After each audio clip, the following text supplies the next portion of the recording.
Hi, we've got Taylor Ryan today. Taylor, thanks for joining us. Taylor, tell me a little bit about yourself and GenieBelt, if you would.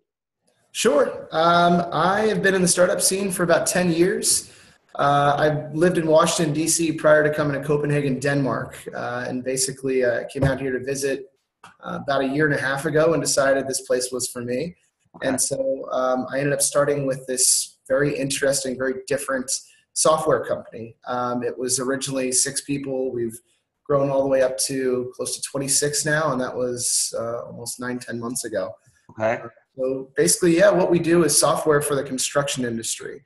Essentially, we decided that there was a need, a niche for good product management and project management within a lot of the old school industries out there. And construction seemed to be like a naturally a very old school type of environment. And we decided we wanted to capitalize on that. Okay.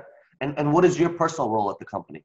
I am the head of marketing. You're the head of marketing there. Okay. Yeah. Awesome. Awesome. So now the construction space is pretty big, right? So help me understand a little bit in terms of what's an ideal customer look like in the construction space for you in terms of size of the company, and then also talk a little bit about, pricing of your software package as well. Sure. So, it's an interesting market. We tend to go after the small to medium-sized companies. So this is anyone, let's say it's a contractor that has 8 guys that regularly work with them, all the way up to a medium to medium large-sized business that has 3,000 to 5,000 workers underneath them. The idea is, I think we set ourselves apart in such a way that we are very intuitive and easy to use. Okay. There's so many different enterprise software packages and software companies out there that try to sell you everything and the kitchen sink. And when you take somebody that has just been doing roofing for 30 years and you try to get them on a platform like an enterprise level, they're looking at you like, hey, I'm just going to go back up there and do my job. Okay. Our software is super intuitive to the extent that you can show this guy, hey, I know you don't like technology, I know you're not into it, but here's how you do this, here's how you do that. Get back up there, do your job. Right. So I think that is our differentiator, and I think we have found ourselves working very well with those small to medium-sized businesses. Okay. In the construction scene, obviously. Yeah. So it sounds like you got a great user interface going on over there. It's easy to understand. So it's targeted towards SMBs essentially within that vertical. In terms of pricing, what does it look like for those companies then? Sure. So we do sell the one-off project. Within the United States, we're talking about $35 per project. Okay. It obviously is one of those things that we get very flexible once we start doing 30, 40, 50, 100 projects within a single company. I mean, the idea is if you're willing to sign on with that type of money, then we're certainly willing to make a deal with you. Understood. So it's essentially based on the number of projects, not based on number of seats here. Absolutely. And that's also a differentiator for us because we do see a lot of people that charge per user. You can have one massive project and have 1,000 users. Right. The idea is it's more complicated for us to have multiple projects going at once. So we find that it's easier to price it out that way. Okay. Very cool. How many customers, what's the size of your customer base?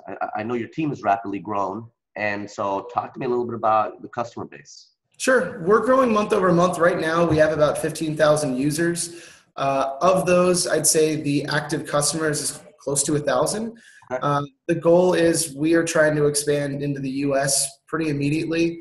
There's a major need there. And up until the last 3-4 months, we really haven't been focusing on that. We've been focusing on being the main provider in Denmark and in the U.K. It seems like the U.S. market is not necessarily wide open, but there aren't any other companies that are doing what we're doing in such a way that we are, I guess. Right.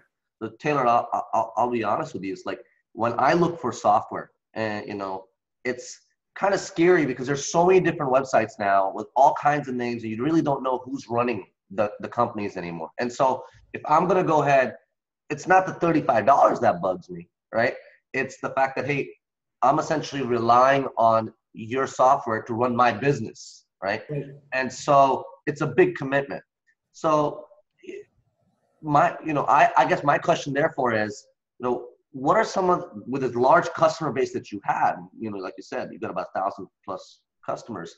So what is a common challenge or a common denominator you see from your customer base where they say, hey, we would like this improved? What is the 2 or 3 biggest complaints, in quotes, of course, about the software package? Because I think that would help relieve our audience to say, hey, these guys are truly committed. They are committed already because I see, hey, you've been around, your company's growing, over 1,000 customers. Now I'm ready to rock and roll with you. But I want to know, hey, from an intelligence perspective, what is your customers essentially whining about or are wanting from you guys? Yeah. Great question. I think our software, I think our customers probably tend to break into 2 different sections in that aspect. So there are some folks that basically use Excel and paper and pencil, and that's it. Super old school. Right. And for those people, it's trying to explain why they need to adopt technology, why they need to accept the fact that, hey, you're not going to be in business in 5 years if you don't catch this train now. Right. Versus there are some of the other folks that are using things like MS Project and some of these other high-level enterprise pieces of software. And I think our biggest selling point to them is, one, we have a more intuitive software, so it's easy to train people on, and it's also cheaper software. So it's comparing these two and saying, okay, well, how many hours did it take you to teach this guy how to use this piece of software when you're only really using them for maybe 2 or 3 weeks out of the year, versus how long did it take to get this guy going, and now he's already done with this project, you're on to the next one. Right. Just for the ease of use, I see it being a much more advantageous piece of software. And in terms of being able to select, because you're right, there are so many different options out there. We've been doing a lot of pushing on different content platforms. I mean, everybody has your Capterra, your GitApp, your software advice, sites like yours as well. Right. And I think it's one of those things that you have to take some of those reviews with a grain of salt. Decide what features you really want and try it out yourself. We have basically the highest rating across a couple of those different sites. And whether or not, I don't know if that actually does it for some of the customers that come in. They can see a 5-star rating, but, it's that old Tommy boy thing. Hey, I can crap in a box, put a guarantee on it. Right. 5 stars doesn't necessarily mean something to somebody that knows exactly what they want. They need to be demonstrated. And I think that's where we get a lot of our customers, is when we actually get a chance to sit down and do the demos. I know when I came in and talked with these guys during the summer and I was talking with the sales team, some of the most complicated stuff was, I just can't get these people to visualize it without having a conversation with them. And I think when you see the screenshots, it's one thing, but when you have somebody walk you through it, completely different experience. And we found a lot of success with that. Right. So in terms of actual requests from your customer base, in terms of upgrades and functionalities or things like that, is there anything in particular that they're looking for in your software? Sure. I mean, everybody wants it customized to their business. I've heard name things like, I want the screen to be all black and I want my colors, it's like, Sure. Okay, like, come on. Right. But there are reasonable requests. I think a lot of folks are very into security, especially when we're working with government contractors that work on things with clearances. Security is a major issue. We've met all of those goals and all those minimum requirements, but I think there's still an aspect there where people want us to go above and beyond. Okay. There's other small things like in terms of documentation, and we basically have taken those into account. And so we set our product goals to those different customers where they said, well, I'd be with you if you had this feature. And so we start making that feature happen. Sure. Where do you see the company going over the next 2 to 3 years? It's tough to say because I think every company wide meeting and every meeting that we have that's kind of on the executive board with the rest of the company, it's a very understanding and very flexible environment here. And so they want to hear from everybody from the developers all the way up to the marketers and everything. Right. I'd love to see us go with integrations. I think it's great to be able to integrate with all kinds of other pieces of software out there.